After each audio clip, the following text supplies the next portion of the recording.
Hello everyone, मैं खुशबू और आप देख रहे हैं आपका अपना YouTube channel education take flow.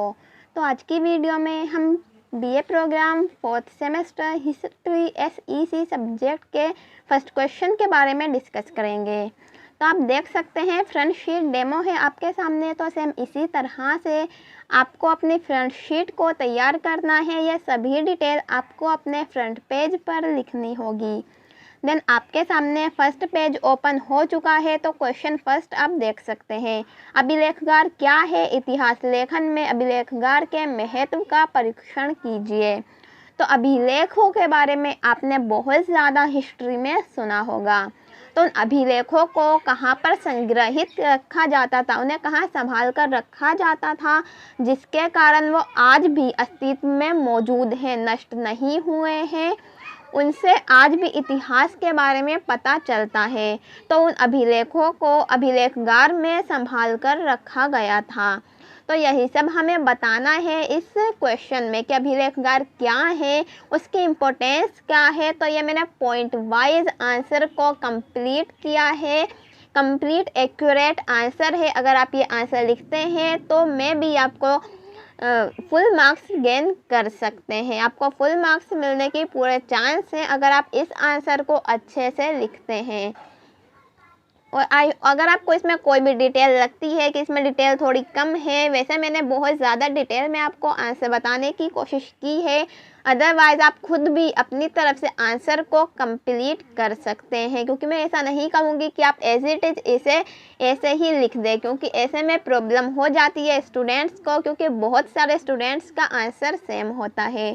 तो आप देख सकते हैं, मैं यही आपको सजेस्ट करूंगी कि आप आंसर को पॉइंट वाइज ही लिखने की कोशिश करें। पैराग्राफ में आंसर को बिल्कुल भी ना करें, क्योंकि पैराग्राफ को पढ़ने में काफ़ी प्रॉब्लम होती है। अगर आप पॉइंट वाइज आंसर लिखते हैं, कुछ अंडरलाइन करते हैं, कुछ वर्ड्स को हाईलाइट करते हैं, तो यह ज़्यादा अच्छा रहता है अपने आंसर को, अपने मार्क्स को गेन करने के लिए। तो आई होप कि आपको यह सभी बातें बहुत अच्छे से समझ आ गई होंगी। तो इसमें हमने अभिलेखगारों के बारे में प्राचीन समय से बताया है। प्राचीन समय से भारत की आज़ादी तक अभिलेखगार जो हैं उनको किस तरह से उनमें पुनर्निर्माण होता रहा है, किस तरह से उसमें चेंजेस आते रहे हैं, इन सभी के बारे में हमने डिस्कस किया है।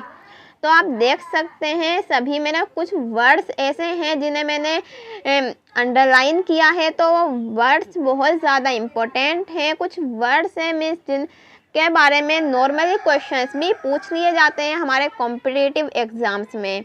तो इन वर्ड्स को आपको ध्यान रखना है। यह सिर्फ आपके असाइनमेंट के लिए नहीं है, बल्कि आपको अपनी नॉलेज के लिए भी इन सभी चीज़ों को याद रखना है।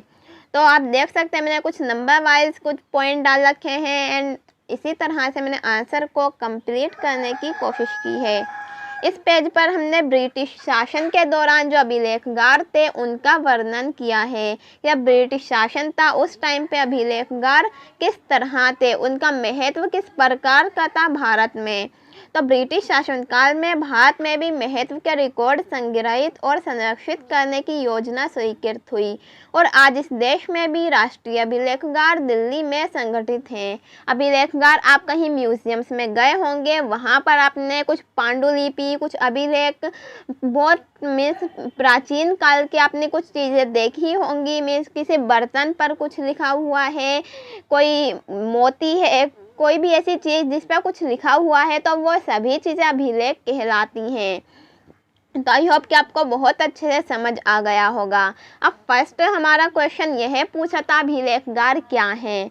उसके आगे ही नेक्स्ट हमसे पूछा गया है कि अभिलेखगारों का परीक्षण कीजिए।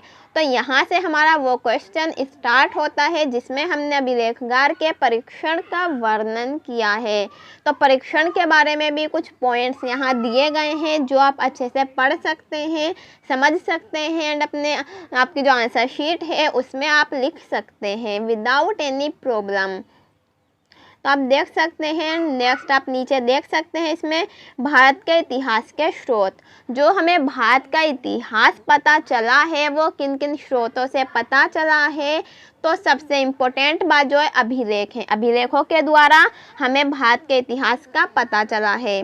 बट वो अभिलेख किस किस टाइम पीरियड के हैं, किस किस तरह से हैं, उसके बारे में भी हमें बताया गया है।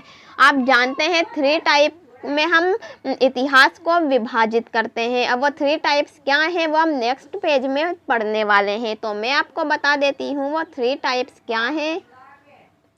तो आप देख सकते हैं फर्स्ट है स्रोत पुरातात्विक स्रोत, सेकंड साहित्यिक स्रोत एंड थर्ड विदेशी स्रोत।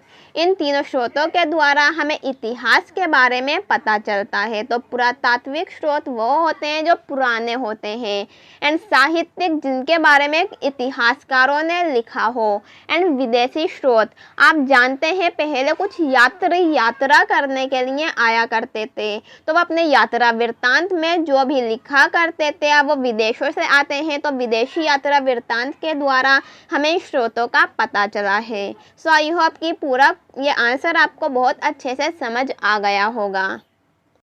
तो मिलते हैं फिर अपनी नेक्स्ट वीडियो में। आज की वीडियो में बस इतना ही। Thank you for watching Education take flow.